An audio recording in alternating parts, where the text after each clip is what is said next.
ಸಂಧಾನ ಸಭೆಯ ಮಾತುಕತೆಗೂ ಮುನ್ನ ಇರಾನ್ ಈಗ ಒಂದಿಷ್ಟು ಷರತ್ತುಗಳನ್ನ ಹಾಕ್ತಾ ಇದೆ. ಇರಾನ್ ಕಂಡೀಷನ್ಸ್ಗಳನ್ನ ಇಡ್ತಾ ಇದೆ. ಈಗ ಕಂಪ್ಲೀಟ್ ಡಿಮ್ಯಾಂಡ್ ಆಗಿ ಇದು ಪರಿವರ್ತನೆ ಆಗ್ತಿದೆ. ಮಾತುಕತೆಗೂ ಮುನ್ನ ಇರಾನ್ ಕಂಡೀಷನ್ ಅನ್ನ ಹಾಕಿದೆ. ಇರಾನಿನ 2 ಷರತ್ತುಗಳಿಗೆ ಅಮೆರಿಕ ಗ್ರೀನ್ ಸಿಗ್ನಲ್ ಅನ್ನ ಕೊಟ್ಟುಬಿಟ್ಟಿದೆ. ಜಪ್ತಿಯಾಗಿರುವಂತಹ ಇರಾನ್ನ ಹಣಗಳನ್ನ ಬಿಡುಗಡೆ ಮಾಡುವಂತ ಒಂದು ವಿಚಾರ. ಇರಾನಿನ ಹಣ ಬಿಡುಗಡೆಗೆ ಅಮೆರಿಕ ಒಪ್ಪಿಗೆಯನ್ನ ಕೊಟ್ಟಿದೆ. ಏನೇನು ಇವರೆಲ್ಲ ವಶಪಡಿಸಿಕೊಂಡಿದ್ರು, ಲೆಬನಾನ್ ಮೇಲೆ ಇಸ್ರೇಲ್ ದಾಳಿ ಸ್ಥಗಿತಕ್ಕೂ ಕೂಡ ಒಪ್ಪಿಗೆಯನ್ನ ಕೊಟ್ಟಿದ್ದಾರೆ. ಮಾತುಕತೆಗೂ ಮುನ್ನವೇ 2 ಷರತ್ತುಗಳಿಗೆ ಒಪ್ಪಿಗೆಯನ್ನ ಕೊಟ್ಟಿರೋದು ಎಲ್ಲೋ ಒಂದು ಕಡೆ ಶಾಂತಿ ಇಲ್ಲಿ ನೆಲೆಸುತ್ತಾ ಅನ್ನುವ ಪ್ರಶ್ನೆಗಳನ್ನ ಹುಟ್ಟುಹಾಕಿದೆ. ಹೈ ವೋಲ್ಟೇಜ್ ಮೀಟಿಂಗ್ ಪಾಕಿಸ್ತಾನದ ನೆಲದಲ್ಲಾಗ್ತಿದೆ, ಇಸ್ಲಾಮಾಬಾದ್ನಲ್ಲಿ ನಡೀತಾ ಇದೆ, ಕಂಪ್ಲೀಟ್ ಸೆಕ್ಯೂರಿಟಿಯನ್ನ ಕೊಡಲಾಗಿದೆ. ಆದರೆ ಮಹತ್ವದ ಸಭೆಗೂ ಮುನ್ನವೇ ಇರಾನ್ ಒಂದಿಷ್ಟು ಕಂಡೀಷನ್ಸ್ಗಳನ್ನ ಹಾಕಿದೆ. ಅದರಲ್ಲಿ ಪ್ರಮುಖವಾಗಿ 2 ವಿಚಾರ ಇದೆ. ಒಂದು, ಈ ಇರಾನಿನ ಹಣಗಳೇನಿದೆ ಅದನ್ನ ಅಮೆರಿಕ ಈಗಾಗಲೇ ಸೀಸ್ ಮಾಡಿದೆ. ಜಪ್ತಿ ಆಗಿರುವಂತಹ ಹಣ ಇದನ್ನ ಬಿಡುಗಡೆ ಮಾಡುವಂತೆ ಒಂದು ಡಿಮ್ಯಾಂಡ್ ಇತ್ತು, ಅದಕ್ಕೂ ಕೂಡ ಒಪ್ಕೊಂಡಿದ್ದಾರಂತೆ. ಮತ್ತೊಂದು ಕಡೆಯಲ್ಲಿ ಲೆಬನಾನ್ ಮೇಲೆ ರಣಭೀಕರವಾದಂಥ ದಾಳಿ ಏನಾಗ್ತಿತ್ತು, ಇಸ್ರೇಲ್ ಮಾಡ್ತಾ ಇತ್ತು, ಅಮೆರಿಕ ಸಾಥ್ ಕೊಡ್ತಾ ಇತ್ತು, ಇದು ನಿಲ್ಲಬೇಕು. ಲೆಬನಾನ್ ಮೇಲೆ ಯಾವುದೇ ರೀತಿಯಾದಂಥ ದಾಳಿಗಳನ್ನ ಮಾಡಬಾರದು ಅನ್ನುವಂಥ ವಿಚಾರಕ್ಕೂ ಕೂಡ ಷರತ್ತುಗಳನ್ನ ಹಾಕಿದ್ರು, ನಿಲ್ಲಿಸಲೇಬೇಕು ಅಂತ ಸ್ಥಗಿತಗೊಳಿಸುವ ವಿಚಾರವಾಗಿ. ಆದರೆ ಈಗ ಮೀಟಿಂಗ್ ಮುನ್ನವೇ ಅಮೆರಿಕ ಇದಕ್ಕೆ ಒಪ್ಕೊಂಡಿದೆ, ಗ್ರೀನ್ ಸಿಗ್ನಲ್ ಕೊಟ್ಟಿದ್ದಾರೆ ಎನ್ನುವಂಥ ಮಾಹಿತಿಗಳು ಲಭ್ಯವಾಗ್ತಿದೆ.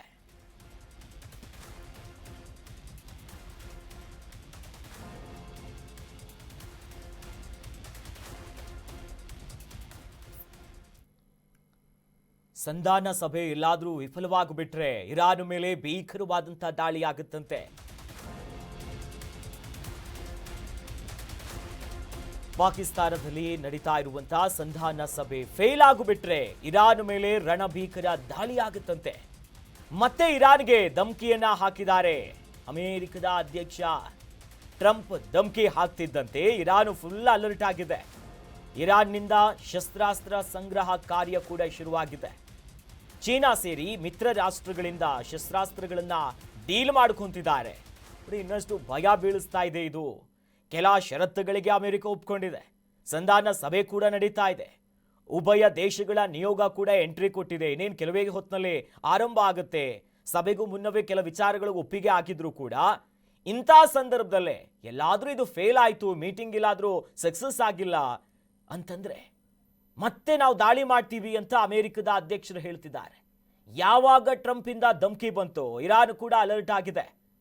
ಅದರ ಮುಂದುವರೆದ ಭಾಗ ಅನ್ನುವಂತೆ ಇರಾನ್ ಈಗ ತನ್ನ ಮಿತ್ರ ರಾಷ್ಟ್ರಗಳು ಯಾರ್ಯಾರಿದ್ದಾರೆ ಅವರೆಲ್ಲರ ಹತ್ರ ಶಸ್ತ್ರಾಸ್ತ್ರಗಳನ್ನ, ಮಿಸೈಲ್ಗಳನ್ನ, ಒಂದಿಷ್ಟು ಮಿಲಿಟರಿ ಒಪ್ಪಂದಗಳಿಗೂ ಕೂಡ ಸಜ್ಜಾಗ್ತಿದೆ. ಚೀನಾ ಸೇರಿದಂತೆ ಇತರ ರಾಷ್ಟ್ರಗಳ ಮೊರೆ ಹೋಗ್ತಿದೆ.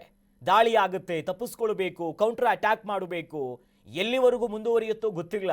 ಹಾಗಾಗಿ ಅದಕ್ಕೆ ಬೇಕಾಗುವಂತ ಶಸ್ತ್ರಾಸ್ತ್ರಗಳನ್ನ ಸಿದ್ಧ ಮಾಡಿಕೊಳ್ಳುವಂತ ಹೆಜ್ಜೆ ಇಟ್ಟಿರೋದು ಇದು ಮತ್ತಷ್ಟು ಆತಂಕಕ್ಕೆ ಎಡೆ ಮಾಡಿಕೊಡ್ತಿದೆ.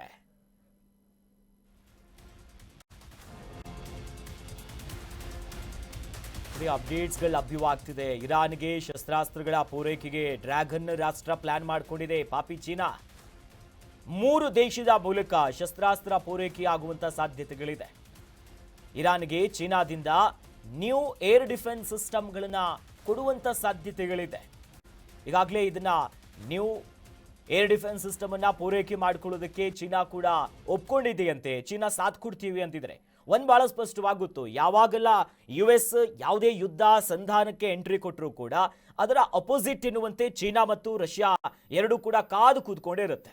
ಅಷ್ಟರ ಮಟ್ಟಿಗೆ ಜಾಗತಿಕವಾದಂಥ ಕಚ್ಚಾಟಗಳಿರೋದು ಬಹಳ ಸ್ಪಷ್ಟ. ಈಗ ಪ್ರಮುಖವಾಗಿ 3 ದೇಶ ಶಸ್ತ್ರಾಸ್ತ್ರಗಳನ್ನ ಪೂರೈಕೆ ಮಾಡಿಕೊಡುವಂತ ಸಾಧ್ಯತೆಗಳಿದೆ. ಮೊದಲು ಜಗಜ್ಜಾಹೀರಾಗಿರುವಂಥದ್ದು ಚೀನಾ. ಚೀನಾ ಬಳಿಯಿಂದ ರಣಭೀಕರವಾದಂಥ ದಾಳಿಯಾದಾಗ ಅದನ್ನ ತಡೆಯೋದಕ್ಕೆ ಅತ್ಯಾಧುನಿಕವಾಗಿರುವಂಥ ಏರ್ ಡಿಫೆನ್ಸ್ ಸಿಸ್ಟಮ್ ಇದನ್ನ ಪೂರೈಕೆ ಮಾಡಿಕೊಡೋದಕ್ಕೆ ಒಪ್ಕೊಂಡಿದ್ದಾರಂತೆ. ಹಾಗಾಗಿ ಕ್ಷಣ ಕ್ಷಣಕ್ಕೂ ಭಯ ಹೆಚ್ಚಾಗ್ತಿದೆ. ಸಂಧಾನ ಸಭೆಯಲ್ಲಿ ಏನಾಗ್ಬಿಡುತ್ತೆ, ಫೇಲ್ ಆಗ್ಬಿಡುತ್ತಾ, ಸಕ್ಸಸ್ ಆಗುತ್ತಾ, ಬೇಡಿಕೆಗಳಿಗೆ ಒಪ್ಕೊಳ್ತಾರಾ? ಅಷ್ಟು ಈಸಿಯಾಗಿ ಅಮೆರಿಕ ಕೂಡ ಇರಾನಿನ ಷರತ್ತುಗಳನ್ನ ಒಪ್ಪೋದು ಅದು ಕೂಡ ಆಶ್ಚರ್ಯವೇ. ಇದರ ನಡುವೆ ಟ್ರಂಪ್ ಕೂಡ ಧಮಕಿ ಹಾಕ್ತಿದ್ದಾರೆ. ಹಾಗಾಗಿ ಇದರ ಔಟ್ಕಮ್ ಏನು ಅನ್ನೋದನ್ನ ಕಾದ್ ನೋಡಬೇಕು.